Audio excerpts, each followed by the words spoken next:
Welcome to the pressvine tutorial on how to distribute your press release.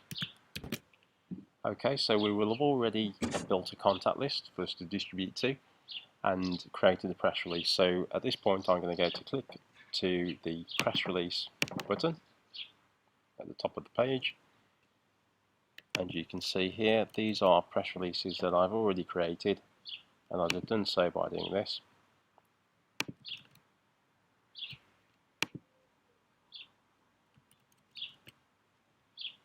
And to distribute a press release, first of all you need to select recipients. So as we've mentioned in other tutorials, we would create a contact list. That's a group of contacts that we had previously added, and from that contact list we can decide to distribute a press release. So here I'll send that press release to that list there.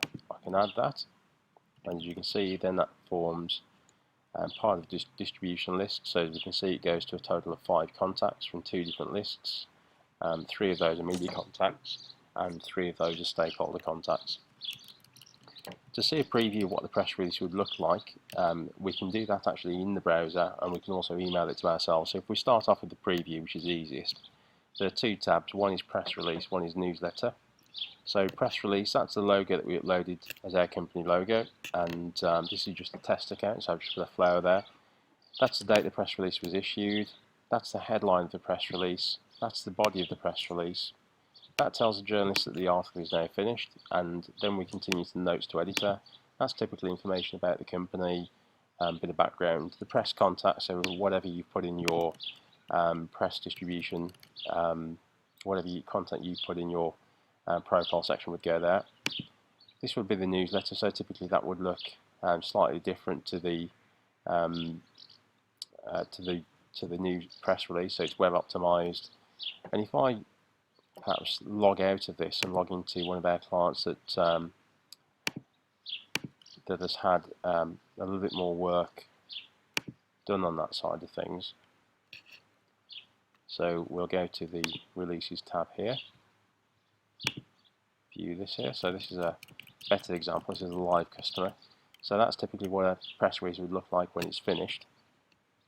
So you can see that's structured in the way that you'd expect. That's the format the journalist would want, so the image captions in the body of the text, notes to editor, body text, all plain text there, logo, headline, the recipient. As you can see here, newsletter is a completely different format, so that's typically stakeholders, so people who you might want to receive your news but are not necessarily journalists, so they could typically be employees, investors, or good customers, people that wouldn't mind receiving your news when you want to publish it. Recipients, so there we go, same as I was showing you earlier. You first of all add a contact list. So as you can see, I haven't actually put any contacts in there yet, but if I did, that would populate with the number of contacts that I've selected. Although that does give you a preview, if you still wanted to test it and absolutely see what it looks like from the recipient's end, or you wanted to send a test to perhaps a colleague or somebody who's going to proof it or something like that, you can send a preview here. So I just type in my email address, my business report email address, select a preview, so I can send it in a press release format, or I can send it in a newsletter format. So typically a stakeholder would receive a newsletter, so employees. That's definitely not for journalists because it wouldn't have the high resolution images attached. So I'll send myself a press release, send that a test, and as you can see, press release preview sent to one recipient, and that will now be in my inbox. If you're happy with your press release, you're happy with the preview, you're happy it's gone to the right contacts, the next step is to look at scheduling. So you can either save as a draft, come back to it later.